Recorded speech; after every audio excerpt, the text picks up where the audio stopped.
नमस्कार दोस्तों, आपके अपने यूट्यूब चैनल वनडे वर्ड में आपका स्वागत है। दोस्तों, कल के क्लास में हम देखे थे मिश्रण मिश्रण को अलग करने की विधियाँ जो पृथक्करण थी, उसमें 8 विधियाँ थी। दोस्तों, आज के क्लास में हम देखेंगे परमाणु परमाणु नाम का एक चैप्टर है। उसमें दोस्तों परमाणु पढ़ाने लायक तो है नहीं कि परमाणु बताया जाए। परमाणु हर लोग जानते हैं, परमाणु सबसे छोटा कण होता है। दोस्तों, सबसे छोटा से छोटा कण परमाणु होता है। तो उसी चैप्टर में दोस्तों हम देखेंगे मोल एवोगाद्रो संख्या, फिर पदार्थ के मूल कणों में देखेंगे दोस्तों electron, proton, neutron, positron, neutrino. इसके और भी आगे है दोस्तों, तभी पढ़ाएंगे उसको। न्यूट्रिनो के बाद दोस्तों है एंटी न्यूट्रिनो के बाद है बोसान है दोस्तों। तो इस तरीके से दोस्तों हम आज इसको पढ़ेंगे। तो आइए दोस्तों पढ़ते हैं मोल। दोस्तों, मोल किसे कहते हैं? दोस्तों, जो मोल होता है 12 ग्राम कार्बन में मौजूद परमाणुओं की संख्या को हम एक मोल कहते हैं। एक मोल दोस्तों किसे कहते हैं? 12 ग्राम परमाणुओं में मौजूद परमाणुओं की संख्या को एक मोल कहते हैं। दोस्तों, मोल जो है यसाई पद्धति, मोल की यसाई पद्धति किसी पदार्थ की मात्रा की इकाई है। किसी पदार्थ की मात्रा की मापने की इकाई क्या है दोस्तों? वो मोल है। किस पद्धति में? यसाई पद्धति में।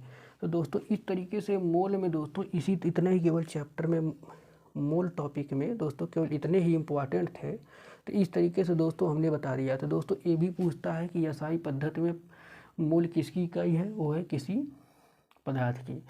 तो दोस्तों ये भी पूछता है 12 ग्राम, एक मोल बराबर 12 ग्राम होता है परमाणुओं की संख्या। दोस्तों एवोगाद्रो संख्या जो होती है, एवोगाद्रो संख्या दोस्तों वही एक मोल पदार्थ में, एक मोल पदार्थ कितना है? 12 ग्राम पदार्थ है। तो 12 ग्राम पदार्थ में दोस्तों 6.022 गुणे 10⁻23 परमाणु मौजूद होते हैं एवोगाद्रो। दोस्तों ये होते हैं जो 12 ग्राम कार्बन कार्बन 12 है, उसमें मौजूद जो उतने होते हैं 6.022 गुणे 10⁻23 परमाणु, उसी को हम दोस्तों एवोगाद्रो संख्या कहते हैं। एवोगाद्रो संख्या बराबर क्या होती है दोस्तों? 6.022 गुणे 10⁻23 प्रति मोल। तो दोस्तों ये इम्पोर्टेंट है, दोस्तों, इसको ध्यान रखिएगा। एवोगाद्रो संख्या बराबर 6.022 गुणे 10⁻23 प्रति मोल है। दोस्तों ये पूछता है कि एक एवोगाद्रो संख्या बराबर कितना होता है? एवोगाद्रो संख्या बराबर इतना होता है, इतना बताएं हम। तो दोस्तों इस तरीके से नोट में दोस्तों जो है परमाणु चैप्टर है। परमाणु के केंद्र में एक नाभिक होता है। जो परमाणु दोस्तों होता है, मान लीजिए उसके केंद्र में है, ये एक केंद्र है, ये नाभिक हो गया, मान लीजिए ये नाभिक हो गया।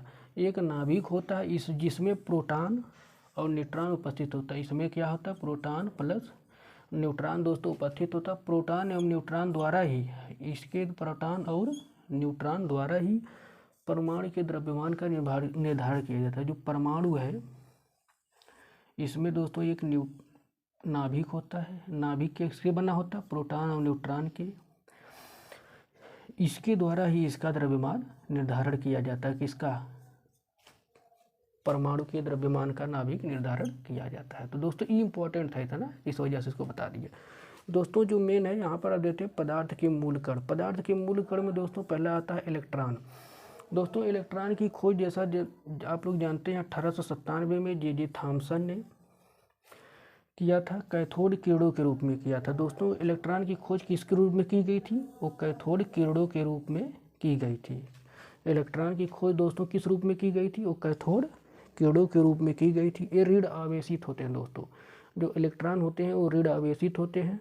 कितना होते हैं? -1.6 गुणे 10⁻⁻19 कूलाम होता है दोस्तों।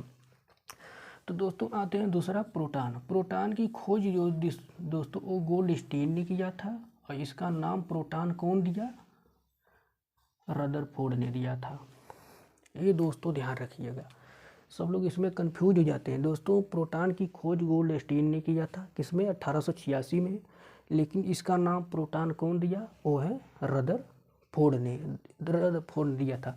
दोस्तों जो प्रोटॉन होता है वो धनावेशित होता है। धनावेशित होता है तो 1.6 गुणे 10⁻⁻19 कूलाम। ये प्लस है, यहाँ प्लस है, वो माइनस था, ये कूलाम होता है दोस्तों इस तरीके से प्रोटॉन हो गया। इसकी खोज गोल्डस्टीन, नाम प्रोटॉन कौन दिया? रदरफोर्ड ने दिया। ये धनावेशित होता है। अब आते हैं दोस्तों न्यूट्रॉन। न्यूट्रॉन में इसकी जेम्स चैडविक ने बेरिलियम धातु पर अल्फा कणों, कौन कणों, अल्फा कणों, अल्फा, ये अल्फा कणों से आघात कराकर किया था। किस पर, बेरिलियम धातु पर। ये पूछ सकता है दोस्तों कि न्यूट्रॉन की खोज जेम्स चैडविक ने किया, बेरिलियम धातु पर इन्होंने अल्फा कणों से आघात कराकर किया था। किसकी खोज, न्यूट्रॉन की। यह दोस्तों एक उदासीन कण है, न्यूट्रॉन जो है ये उदासीन कण है, इस पर कोई आवेश नहीं होता है, ये ध्यान रखिएगा, ये उदासीन है दोस्तों, इस पर कोई आवेश नहीं होता, ये इम्पोर्टेंट है दोस्तों। इसका प्रयोग जो होता है नाभिकीय विखंडन प्रक्रिया में हमको किया जाता है। इसकी अर्ध आयुकाल जो होती है दोस्तों वो है 17 मिनट। न्यूट्रॉन का अर्ध आयुकाल कितना है, 17 मिनट दोस्तों। इसका प्रयोग नाभिकीय विखंडन में किया जाता है। न्यूट्रॉन बेरिलियम धातु पर अल्फा कणों की आघात कराकर किया गया था। अब आते हैं दोस्तों पॉजिट्रॉन।